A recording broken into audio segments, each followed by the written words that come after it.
Good morning, students. In this today's class, we are going to discuss the chemical properties of an alkene. In the last class, we have discussed the two chemical properties in detail. First one, that is addition of an hydrogen. Second one, addition of halogens. And third, that is addition of halogen will be carried out in the presence of an inert solvents like carbon tetrachloride or carbon disulfide. Okay, the addition of alkene, that is addition of hydrogen to the alkene, that will be carried out in the presence of platinum or palladium or nickel as the catalyst. Okay. When we carry the addition of an hydrogen to the alkene in the presence of a nickel at higher temperature, then it is known as Sabatier-Senderens reaction. That much we have seen in the last class.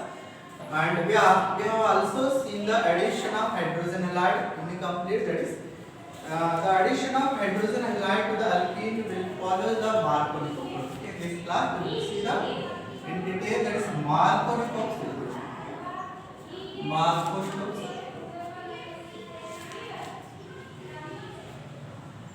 Markovnikov. In the last class we have seen the Sevgev rule also. That is Sevgev rule. The dehydrohalogenation, the removal of halogen will take place from the alpha hydrogen atom, and the removal of hydrogen will take place from the beta carbon atom, and it will form the unsaturation between the alpha and beta carbon atom to form an alkene. That is, we have seen in the last class. In this class, we are going to discuss the Markovnikov rule. Markovnikov rule means during the addition of hydrogen halide, the negative part will be attached adjacent to the carbon-carbon double bond where the number of hydrogen is less. Then it is known as Markovnikov rule. Then let us see the example here. R CH double bond CH and addition of hydrogen halide will take place. Then during this reaction, the negative part, this is the positive part and this is the negative part.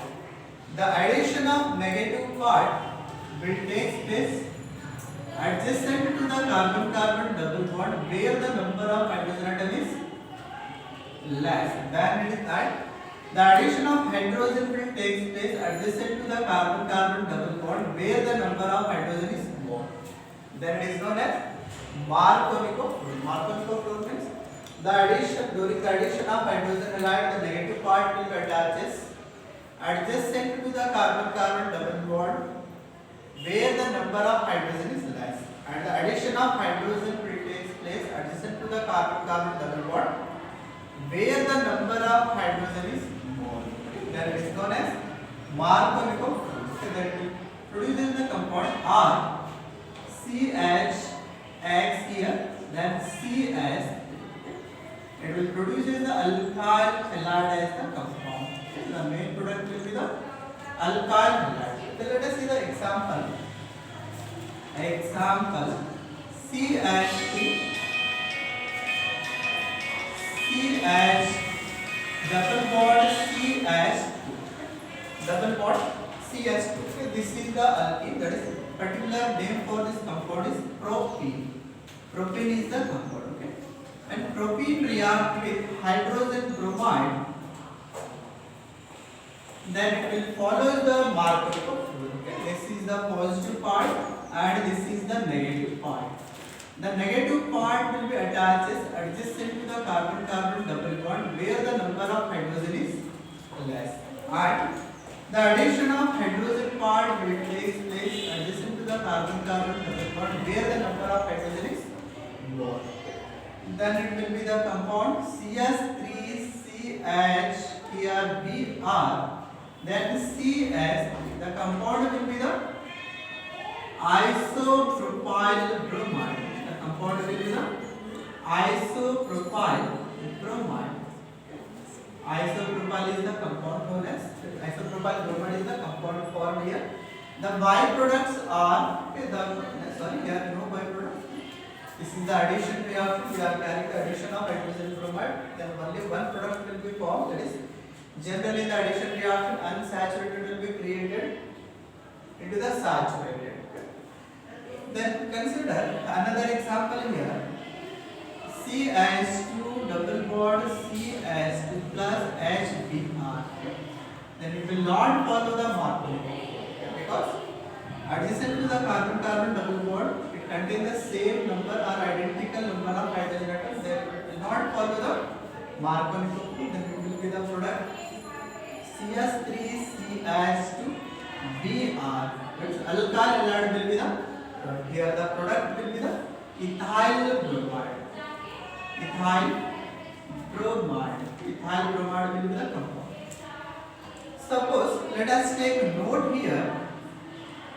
The addition of an hydrogen halide is carried out in the presence of peroxide. Okay? If we carry the addition of hydrogen halide to the alkene in the presence of peroxide, then it is known as, then we will follow the anti-Markovnikov rule. And that rule, that anti-Markovnikov rule, and that effect is known as an Kharash effect or peroxide effect. This is known as peroxide effect or Kharash effect. So let us see the example here. CS3CH double bond CH3 plus hydrogen bromide, and the reaction is carried out in the presence of an peroxide. In the presence of peroxide, then it will follow the anti-Markovnikov rule. This will be against the Markovnikov rule. This will be the against to the and Markovnikov rule. Then the compound will be, that is anti-Markovnikov rule is, here it will follow the anti-Markovnikov rule. Anti-Markovnikov.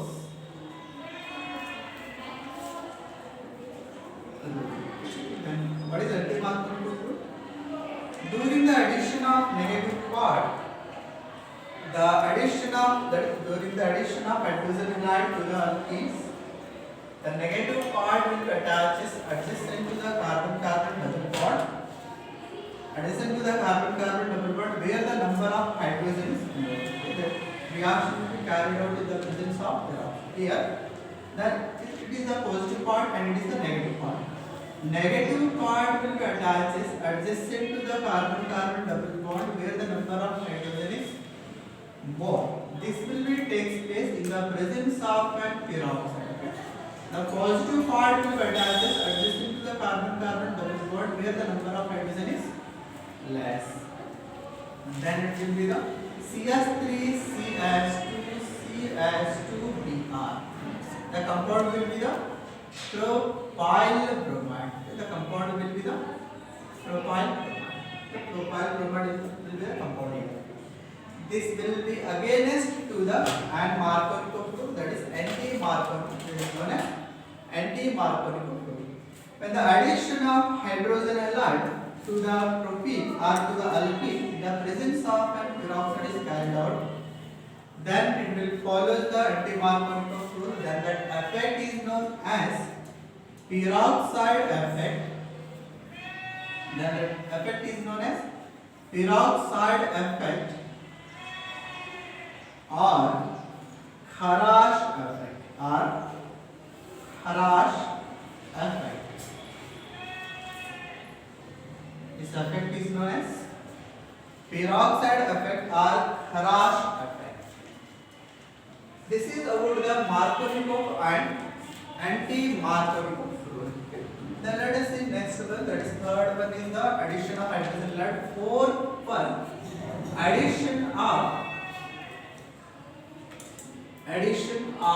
sulfuric acid. Addition of sulfuric acid. When the cold concentrated, that is, we are seeing the addition of sulfuric acid to the alkene. When cold concentrated sulfuric acid is added to the alkenes, that will follows the addition of an sulfuric acid to the alkene will follows the Markovnikov rule. Will be according to the Marconic fluid. To form the compound called alkyl hydrogen sulfate. The compound will be the alkyl hydrogen sulfate. Okay, let us see the general representation. When RCH double bond CH2 react with the sulfuric acid in the sulfuric react with H2SO4, we can write the H O as both 3H. This is the positive part and this is the negative part. The negative part, that is this will addition of sulfuric acid to the alkane will follow the Marconic rule. According to the Marconic rule, the negative part addition takes place to the adjacent to the carbon-carbon double bond where the number of hydrogen is less. Okay, then here SO3H will be attached. Okay, that is here I will write RCH here SO3H CH3. One of the hydrogen will be added to the CH2. Then it will be the follows the Marconic rule. This compound is known as alkyl hydrogen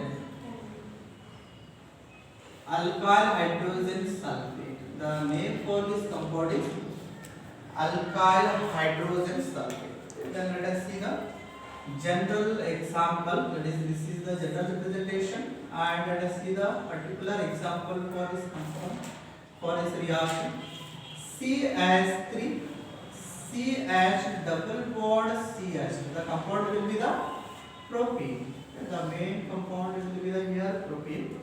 When propene react with the sulfuric acid, the addition of sulfuric acid to the propene will follow the Marconic rule. Then to produce the compound here CH3 CH, negative part will be attached here SO3 H and CH3. The compound is that on the second position there is a substituent group is present, therefore, and alkyl isopropyl. The compound is isopropyl hydrogen sulfate. The compound is isopropyl hydrogen sulfate. When the addition of sulfuric acid, cold concentrated sulfuric acid takes place to the protein, then it will follow the Marconic rule to produce the compound called isopropyl hydrogen sulfate. The compound will be the isopropyl hydrogen sulfate. Then let us see another one. Fifth one. Addition of fifth chemical property, addition of water. That is H2O. This addition of water to the alkene, it will also follow the Marconic rule. That is, during the addition of and water, the negative part will attach adjacent to the carbon-carbon double bond where the number of hydrogen will be less. Let us see general representation. RCH double bond CH2 plus water molecule H2O. H2O we can write HOH. This is the positive part and this is the negative part. This positive negative part will be attached adjacent, so you can write HOH minus. This is the plus. Adjacent to the carbon-carbon double bond where the number of hydrogen is less and addition of hydrogen will take place adjacent to the carbon-carbon double bond where the number of hydrogen is more. Then the product will be the RCHOH CH3. The compound will be the alcohol. The product will be the alcohol. Then let us see particular example. CH3 CH double bond CH2 plus HO, and that is water molecule. This is the negative part, this is the positive part. Negative part attaches carbon-carbon double bond where the number of hydrogen is less, and positive part attaches adjacent to the carbon-carbon double bond where the the number of hydrogen is more. Then it will be the compound CS3CH2OH. The general name for this compound is isopropyl alcohol. Isopropyl alcohol will be the general name. Then IUPAC name is the 2-propanol. 2-propanol is the IUPAC name and general name is isopropyl alcohol. And the sixth reaction, chemical properties, oxidation. And we carry the controlled oxidation to the alkenes in the presence of an alkaline solution of KMnO4, that is alkaline solution of KMnO4, then it will use the compound called vicinal diols. It will produce the vicinal diols are also known as, and glycols are also known as glycols. Then let us see the reaction here. Particular, you will see that, and particular example CH3 CH double bond CH2 plus H2O plus we are carrying the oxidation in the presence, we are carrying in the presence of an KMnO4 solution, alkaline KMnO4 solution. Okay.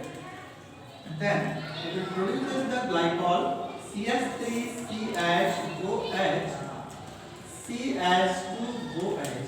This type of compounds are known as vicinal diols.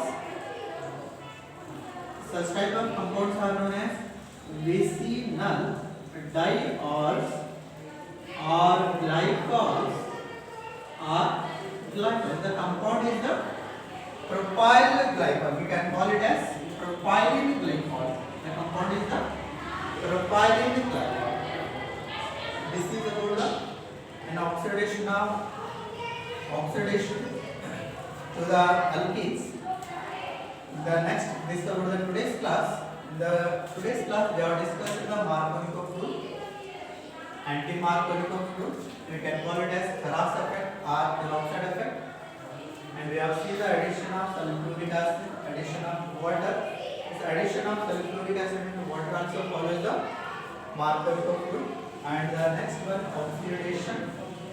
Oxidation is carried out in the presence of alkaline solution of KMnO4 to form the compound called vicinal diols, or we can call it as glycols. This is about the today's class. The next class we will see the ozonolysis and polymerization.